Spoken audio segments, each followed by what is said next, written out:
This did not start slow. It started like a warning shot. A United States lawmaker, Riley Moore, in Nigeria. Not for pictures. Not for handshakes. Not for empty talks.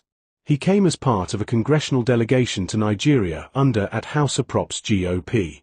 The trip had a clear purpose: to assess security conditions, to understand the rising bandit attacks, to see, firsthand, what communities were facing. During the visit, the delegation moved through key areas. They held meetings with officials. They listened to security briefings. They met people affected by violence. They went to camps for displaced persons in some states. What they saw was not abstract. It was real. Families pushed from their homes. Communities living in fear. A country under pressure from insecurity. Before leaving Nigeria, Riley Moore and his team gathered facts. They asked questions. They took notes. They observed closely. But the strongest message did not come while he was still in Nigeria. It came after. After the meetings. After the briefings. After the delegation had left the country. After Riley Moore returned to the United States. That timing matters. Because what he said next was not heat-of-the-moment talk. It was not a reaction to a single meeting. It was a statement made after reflection. After review. After weighing what he had seen. Back in the United States, Riley Moore spoke plainly. He linked Nigeria's internal issues to its global standing. And then he drew a line. Release Nnamdi Kanu. Or pardon him. Or face the risk of global sanctions. This was not about detention. Nnamdi Kanu has already been sentenced to life imprisonment. That legal fact was known. And it framed the message. The issue raised was not whether a sentence exists. The issue was whether the situation serves peace, justice, and stability, and whether it continues to damage Nigeria's image abroad. Riley Moore's position was firm. He said he was prepared to sponsor a bill that could lead to sanctions against Nigeria. This is where the story becomes serious. Sanctions are not noise. They are tools. They affect trade. They affect banking access. They affect visas. They affect diplomatic trust. When a US lawmaker speaks about sanctions, it is never casual. Bills are written carefully. Support is gathered slowly. Arguments are framed around values, rights, and security. Riley Moore did not speak as a lone voice shouting online. He spoke as a sitting member of Congress. One who had just returned from an official delegation. One who could point to what he saw on the ground. That gave weight to his words. He did not deny Nigeria's security challenges. In fact, his visit focused heavily on banditry and violence. He acknowledged the pressure Nigeria is under. He recognized the cost of insecurity on ordinary people. But his argument followed a hard logic. That insecurity cannot excuse actions that deepen division. That long-term peace requires hard choices. And that unresolved political cases can worsen instability. This is why the statement landed hard. It reframed the issue. From a domestic legal matter to an international political concern. Once that shift happens, control changes. Narratives move outside national borders. And responses begin to form elsewhere. Riley Moore's message was not emotional. It was strategic. He spoke about leverage. He spoke about consequences. And he made it clear that the next steps would not depend on speeches. They would depend on actions. This was no longer just about what Nigeria says. It was about what Nigeria does next. The warning was delivered calmly. But calm warnings can be the most dangerous. Because they signal preparation. Not anger. Not impulse. Preparation. And once preparation turns into policy, the cost becomes real. The reaction did not take long. Once Riley Moore's statement surfaced, attention followed. In policy circles, words like these are not ignored. They are examined. They are weighed. They are placed into context. This was not a random comment from a visitor. It came from a lawmaker who had just completed an official trip. A trip tied to security oversight. A trip backed by a congressional delegation. That context changed everything. In Washington, credibility matters. Lawmakers speak louder when they can say, "I was there." When they can say, "I met the people." When they can say, "I saw the conditions myself." Riley Moore could say all of that. His visit focused on Nigeria's security crisis. Bandit attacks. Armed violence. Communities under constant threat. He met with officials tasked with fighting these threats. He listened to explanations. He heard about limited resources. He heard about complex terrain. He also met displaced families. People who had lost homes. People who had lost safety. People who were waiting for relief. These meetings shaped his view. But they did not soften his stance. Instead, they sharpened it. Because from his perspective, insecurity and political tension are linked. When trust breaks down, conflict grows. When grievances remain open, violence finds space. That is the frame behind his pressure. In the United States Congress, foreign policy pressure follows patterns. First comes concern. Then public statements. Then the threat of legislation. Riley Moore has moved the story into that third stage. A sanctions bill does not appear overnight. It starts as a draft. It is shared with colleagues. Support is tested quietly. Questions are asked. Is there enough justification? Will the public support it? Will allies agree? This is why his statement matters. It signals that these conversations may already be happening. Nigeria's case would not be debated in isolation. It would be grouped with human rights discussions, rule of law issues, regional stability concerns. Once grouped that way, momentum builds. Another key factor is timing. Nigeria is already under global watch. Security challenges are well known. Economic pressures are visible. In such moments, governments are more vulnerable to outside pressure. Not because they are weak, but because they are exposed. Riley Moore's message fits into that exposure. He did not say sanctions are guaranteed. He said they are possible. And in diplomacy, possibility is often enough. Because markets react to possibility.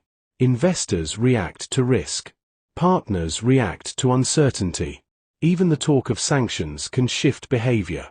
From a realistic angle, this is leverage. Plain and simple. The US Congress rarely moves without reason. And when it does, it often frames action as moral duty. Protection of rights. Prevention of instability. That framing is powerful. Riley Moore's approach aligns with it.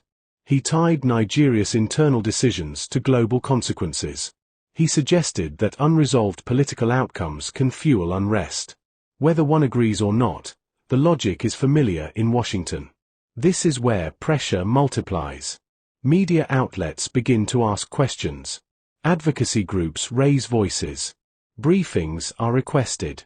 Suddenly, Nigeria is not just managing its own narrative. Others are shaping it too. That shift is dangerous for any government. Because once narratives move outward, response options shrink. Silence becomes suspicious.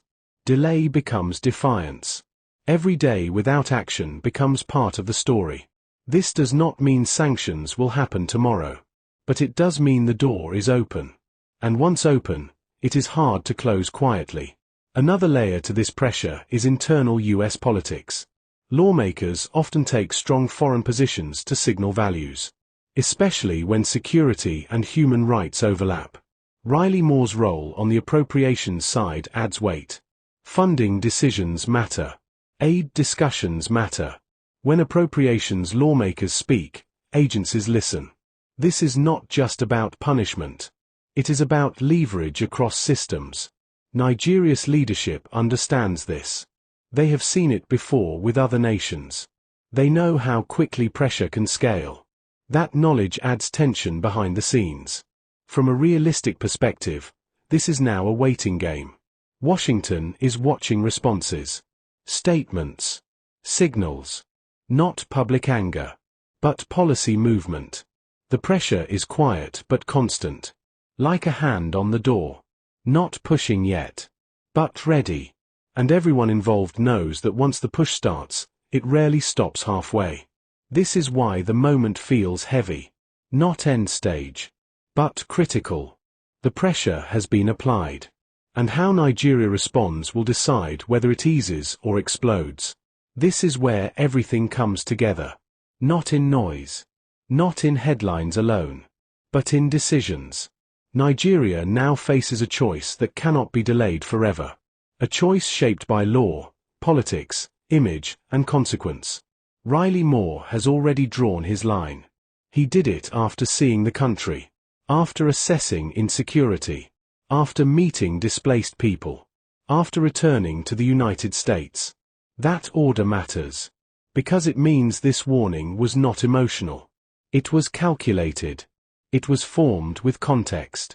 Now the pressure has shifted fully onto Nigeria's leadership. One path forward is engagement. Quiet talks. Legal solutions that reduce tension. Steps that signal willingness to de-escalate. This does not mean weakness. In global politics, it often means control. The other path is resistance. Silence. Delay. A firm refusal to adjust course. That path also sends a signal. And not all signals are helpful. The reality is simple. Once a US lawmaker prepares to sponsor a sanctions bill, momentum begins. It may move slowly. But it moves with purpose. Bills attract co-sponsors. Co-sponsors attract attention. Attention attracts media. And media shapes public opinion. At that point, the issue grows beyond Nigeria's control. This is the risk Nigeria now faces. Sanctions are not just about punishment. They are about pressure. They are designed to force choices. Even the discussion of sanctions carries weight. Banks begin to review exposure. Companies rethink plans. Diplomats adjust tone. None of this requires a vote to begin. It starts with perception. Nigeria's strength has always been its relevance. Its size. Its influence. Its role in regional stability. That relevance is also what makes scrutiny sharper. Global partners expect Nigeria to manage conflict with care. They expect decisions that reduce heat, not raise it. They expect balance between authority and restraint. This is the lens Riley Moore is using. From his perspective, the Nnamdi Kanu life sentence has not closed a chapter. It has kept it open. It has continued to divide opinion. It has continued to draw attention abroad. Whether Nigeria agrees or not is not the key issue. The key issue is how others interpret it. In global politics, interpretation shapes action. Nigeria can choose to control the narrative, or allow others to define it. This is where timing becomes critical. Early action offers options. Late action limits them. Once a bill enters formal debate, flexibility drops. Positions harden. Pride enters the room. At that stage, even compromise looks like retreat. This is why experienced states act before pressure peaks. Riley Moore's warning is not the final step. It is the opening move. And opening moves are meant to provoke response. Nigeria's response does not need to be loud. It needs to be smart. Silence can buy time. But it can also invite assumptions. Engagement can lower tension. But it must be deliberate. What matters most is direction. Does Nigeria signal openness to solutions? Or does it signal defiance at all costs? Each choice carries weight. Defiance can rally domestic support. But it can also isolate internationally. Openness can invite criticism at home. But it can ease pressure abroad. Leadership is choosing which cost to pay. This moment tests that leadership. Not with protests. Not with violence. But with diplomacy and judgment. The banditry crisis already strains Nigeria's resources. Displacement already tests its social fabric. Economic pressure already limits room to maneuver. Adding global sanctions risk on top of this is dangerous. This is the calculation behind Riley Moore's message. He is not threatening for effect. He is outlining consequences. And consequences do not wait for comfort. Nigeria still holds the initiative. For now. But initiative fades when ignored. If the warning is dismissed, the next step will not be words. It will be process. Once process starts, stopping it becomes harder. This is why this chapter matters most. Because history remembers moments like this. Moments when choices were available. Moments when paths were still open. Later, when outcomes are fixed, regret offers no leverage. Nigeria stands at that moment now. The world is not demanding perfection. It is demanding direction. And direction, once chosen, shapes the story that follows. This is not the end of the issue. It is the point of decision. And whatever Nigeria chooses next will echo far beyond its borders.